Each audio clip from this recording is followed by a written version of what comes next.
Hi hello అందరికి నమస్కారం. Welcome to my YouTube channel Crick boss. ఇవాళ మన వీడియో వచ్చేసరికి ఏంటంటే ప్రస్తుతం జరుగుతున్న బోర్డర్ గవాస్కర్ ట్రోఫీ ఇవాళతో మ్యాచ్ అయిపోయింది, సిరీస్ అయిపోయింది. సో ఇవాళ లాస్ట్ డే ఎవరు గెలిచారో అసలు ఈ సిరీస్ గురించి ఒకసారి మనం మాట్లాడుకుందాం. సో ఈ వీడియోలోకి వెళ్ళే ముందు కొత్తగా నా ఛానల్ ఎవరైనా చూస్తుంటే ప్లీజ్ సబ్స్క్రైబ్ చేసి నన్ను ఎంకరేజ్ చేస్తారని కోరుకుంటున్నాను. అండ్ నా ఈ వీడియోని లైక్ చేసి చూస్తారని కోరుకుంటున్నాను. So coming to the video, Australia గెలిచింది 5వ టెస్ట్ సిరీస్ని. ఆస్ట్రేలియా గెలిచింది. 10 సంవత్సరాల తర్వాత ఆస్ట్రేలియా బీజీటీని మళ్ళీ వాళ్ళు సొంతం చేసుకున్నారు. 10 ఏళ్ల పాటు ఇండియానే బీజీటీని కైవసం చేసుకుంటున్నారు. 2014 నుంచి ఇండియానే ప్రతిసారి బీజీటీని గెలుచుకుంటూ వస్తున్నారు. బీజీటీ అంటే బోర్డర్ గవాస్కర్ ట్రోఫీని గెలుచుకుంటూ వస్తున్నారు. సో ఇవాళ లాస్ట్ టెస్ట్ ఆఖరి డే. ఎలా అంటే లాస్ట్ టెస్ట్ థర్డ్ డే, కానీ ఇదే ఆఖరి రోజు ఈ టెస్ట్కి. సో ఈ థర్డ్ డే గురించి చెప్పుకుందాం. ఓవర్ డేస్ మన స్కోర్ 143 పరుగుల దగ్గర నిన్న డే అయిపోయింది. జడేజా, వాషింగ్టన్ అసలు గ్రీజ్లో ఉన్నారు. సో వాళ్ళిద్దరూ ఇవాళ అనుకున్న స్థాయిలో ఆడలేరు.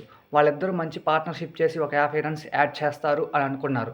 కానీ జడేజా ఆ డిఫెన్సివ్ మైండ్ సెట్లోనే, జడేజా వాషింగ్టన్ డిఫెన్స్ ఆడుతూ మైండ్ సెట్లోనే ఉండి స్కోర్ వెంటనే వికెట్లు ఇచ్చేశారు. మరో 14 పరుగులు జోడించిన వెంటనే మన ఇండియా ఆల్అౌట్ అయిపోయింది. మిగిలిన 4 వికెట్లు 14 లోపే పడ్డాయి.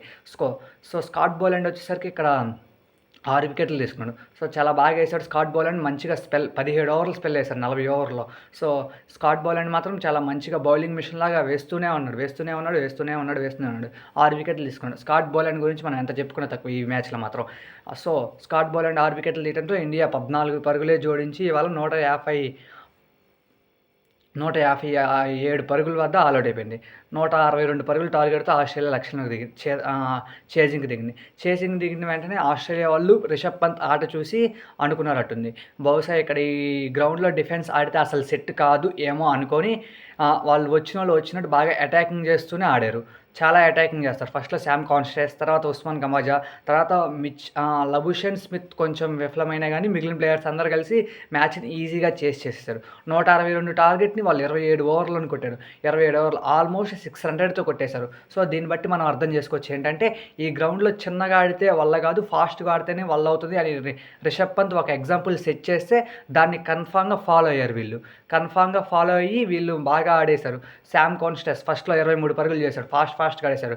ఇక్కడ శామ్ కాన్స్టెస్ని ఫస్ట్లో ప్రసిద్ధ్ కృష్ణ అవుట్ చేశారు. ప్రసిద్ధ్ కృష్ణ తర్వాత లబుషేన్ 4 బాల్కి 2 కొట్టాడు. ఆ తర్వాత లబుషేన్ని కూడా ప్రసిద్ధ్ కృష్ణనే అవుట్ చేశాడు. తర్వాత స్టీవ్ స్మిత్ని కూడా ప్రసిద్ధ్ కృష్ణ అవుట్ చేశాడు.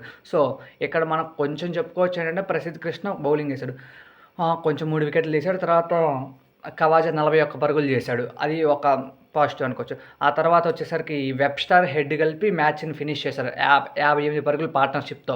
సో ఇక్కడ మనకు బుమ్రా లేని లోటు కొట్టొచ్చినట్టు కనిపించింది.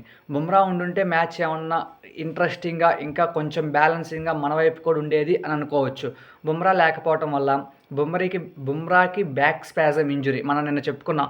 పెద్ద గాయం అవ్వకపోతే బాగుండు అనుకున్నాం, కానీ అది పెద్ద గాయమైంది. సో తను బ్యాటింగ్ అయితే చేశాడు, బ్యాటింగ్లో కూడా రన్స్ చేయలేదు. సో బౌలింగ్కి రాలేదు. బ్యాటింగ్లో మాత్రమే వచ్చి 2-3 బాల్స్ ఆడేసి అవుట్ వేసి వెళ్ళిపోయాడు. బౌలింగ్ మాత్రం తన పర్ఫార్మెన్స్ ఏం లేదు. సో బుమ్రా లేని లోటు కొట్టొచ్చినట్టు కనిపించింది. వాళ్ళిద్దరే ఒక 7 ఓవర్ల స్పెల్ 8 ఓవర్ల స్పెల్ వేయలేక ఆ వికెట్లు తీసుకోలేక ఇండియా ఈజీగా ఓడిపోయారు. సో ఆస్ట్రేలియా బ్యాట్స్మెన్స్ గురించి కొంచెం ఇక్కడ మెచ్చుకోవచ్చు. రిషబ్ పంత్ ఏదైతే ఎగ్జాంపుల్ సెట్ చేశాడో దాన్ని కన్ఫామ్గా ఫాలో అయ్యారు. 10 ఏళ్ల తర్వాత మళ్ళీ బీజీటీని వాళ్ళు సొంతం చేసుకున్నాడు. ఈ మ్యాచ్లో మెయిన్ కీలకంగా చెప్పుకోవాల్సింది ఏంటంటే బోలాండ్ బౌలింగ్ గురించి చెప్పుకోవాలి, పంత్ బ్యాటింగ్ గురించి. వాళ్ళ సైడ్ బ్యాటింగ్ అందరూ on and off. Debutant Webster మాత్రం చాలా బాగా ఆడాడు. ఫస్ట్ ఇన్నింగ్స్లో 50 కొట్టాడు, సెకండ్ ఇన్నింగ్స్లో 38 రన్స్ కొట్టాడు. సో వెబ్స్టర్ కూడా చాలా బాగా ఆడాడు. బౌలింగ్లో కూడా వికెట్ తీసుకున్నాడు. వెబ్స్టర్ మంచిగా పర్ఫామ్ చేశాడు. So Rishabh Pant batting, Boland bowling, ఇదే ఈ టెస్ట్ మ్యాచ్ జరిగిందే 3 రోజులు ఎంత ఆట ఉన్నా కానీ ఇవే సిచ్యువేషన్స్. ఇద్దరు 24 వికెట్లు 34 వికెట్లు పడ్డాయి ఈ 3 రోజుల్లోనే. సో బౌలర్స్దే హవా నడిచింది. బౌలర్స్ హవా మధ్యలో రిషబ్ పంత్ బ్యాటింగ్ ఒకటి, వెబ్స్టర్ బ్యాటింగ్ ఒకటే మంచిగా చెప్పుకోదబ్బగా పర్ఫార్మెన్స్ ఈ టెస్ట్లో మాత్రం. సో ఇంకా ఇండియా ఓడిపోయింది, కంబ్యాక్ ఇవ్వాలని గట్టిగా కోరుకుందాం. నెక్స్ట్ ఇంకా ఈ ఇంగ్లాండ్తో సిరీస్, ఆ తర్వాత ఛాంపియన్స్ ట్రోఫీలో ఇండియా మంచిగా ఆడి అన్నీ గెలవాలని మంచిగా గెలిచి ఇండియా మనకు మంచి మంచి విన్నింగ్స్ ఇచ్చి మనల్ని మంచి మెమరీస్ ఇస్తారని కోరుకుందాం. ప్రస్తుతానికైతే అందరూ డీలా పడి ఉంటారు. ఎందుకంటే 10 సంవత్సరాల తర్వాత వాళ్ళు గెలిచారు. 10 సంవత్సరాల పాటు మనమే క్యారీ చేస్తున్న బోర్డర్ గవాస్కర్ ట్రోఫీని ఈ సంవత్సరం వాళ్ళకి ఇచ్చేసాం. మనం ఇచ్చేలా వాళ్ళే కష్టపడ్డారు, గెలిచారు. ఫస్ట్ మ్యాచ్ గెలిచిన తర్వాత మంచిగా కంబ్యాక్ అయ్యారు వాళ్ళు మాత్రం. సో వాళ్ళని ఖచ్చితంగా మెచ్చుకోవాల్సిందే. ఎందుకంటే ఒక మ్యాచ్ ఓడిపోయిన తర్వాత ఎవరైనా డీలా పడిపోతారు. అంత డీలా పడకుండా కూడా వాళ్ళు మిగిలిన మ్యాచ్‌లన్నిట్లో 3 గెలిచి 1 డ్రా చేసుకున్నారంటే వాళ్ళు కూడా చాలా బాగా పెర్ఫార్మ్ చేశారని అర్థం. ప్లీజ్. సో ఇలా అయిపోయింది. బీజీటీ కథ ముగిసిపోయింది. నిరాశాజహనంతో ఈ సంవత్సరం మనం స్టార్ట్ చేసాం. ఇంకా మిగతాయి ఎలా ఉంటాయో చూద్దాం. ఎవరైనా నా ఛానల్ని కొత్తగా చూస్తుంటే ప్లీజ్ సబ్స్క్రైబ్ చేయండి. నన్ను ఎంకరేజ్ చేస్తారని కోరుకుంటున్నా. Please do subscribe Crick boss. Thank you.